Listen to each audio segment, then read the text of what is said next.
I failed to mention that John serves on the TMACC board with me, as well as our next speaker, Gary Krapf.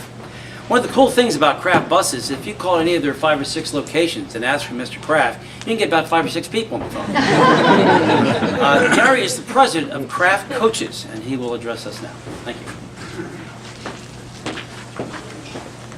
Thank you, Lloyd. Actually, there would be about 7 of us. 7, okay. Well, I knew it was growing. Scrutinize that, but I'll try to give a quick summary of the services we provide. And if you haven't noticed, we all kind of know each other. We really do work together on a lot of these projects and a lot of crossover of the different services that all of us provide. So hopefully we can answer all your questions today. As far as Krapf's is concerned, as many of you know, we've been providing transportation almost 70 years now.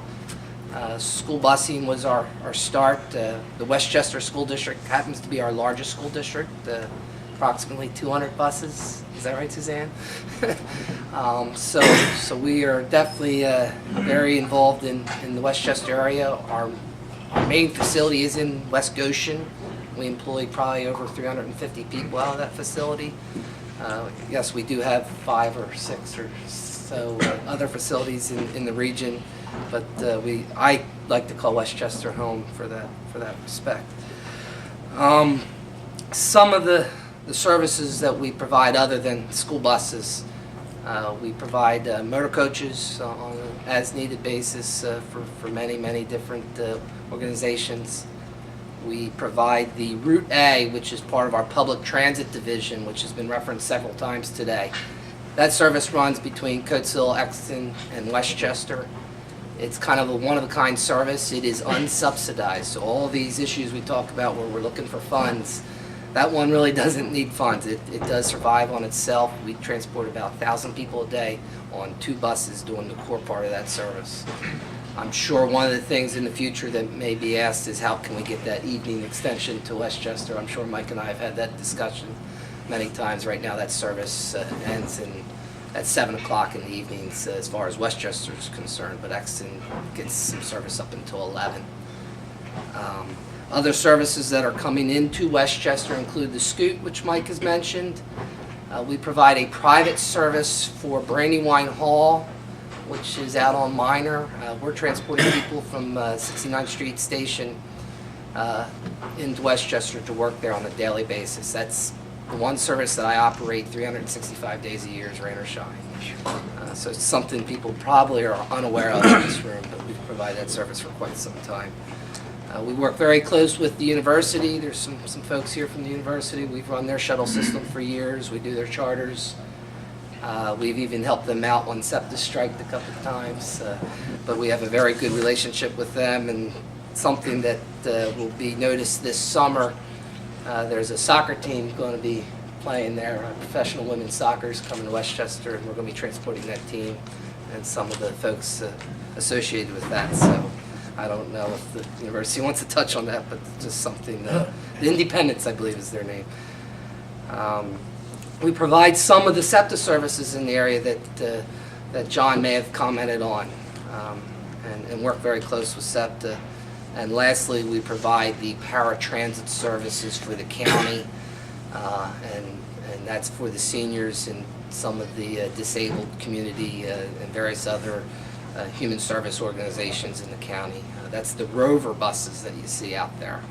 So that takes a lot of effort and is administered by the Department of Community Development at the county.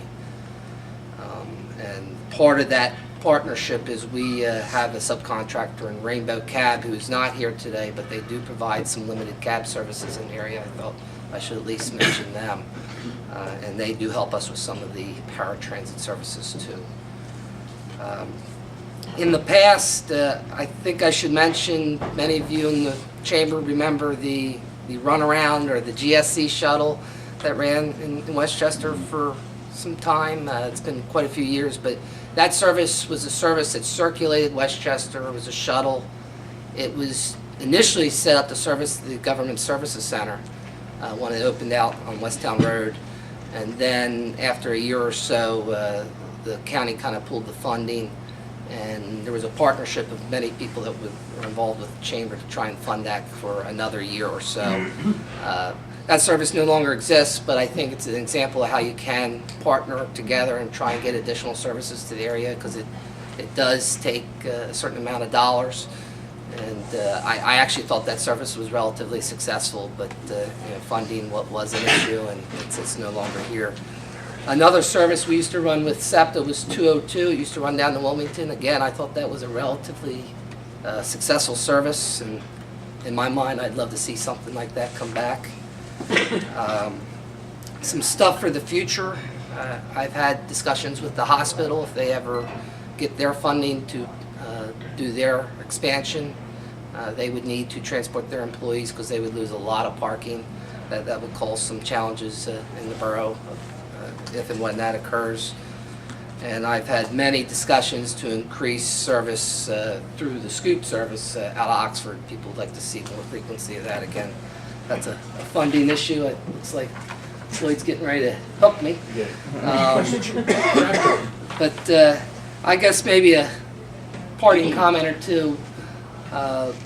People don't recognize the cost of providing these services, and I get many inquiries on a weekly basis. Provide services for evening shuttles, provide services to and from railroad stations. We can't just do that for $25 or $50.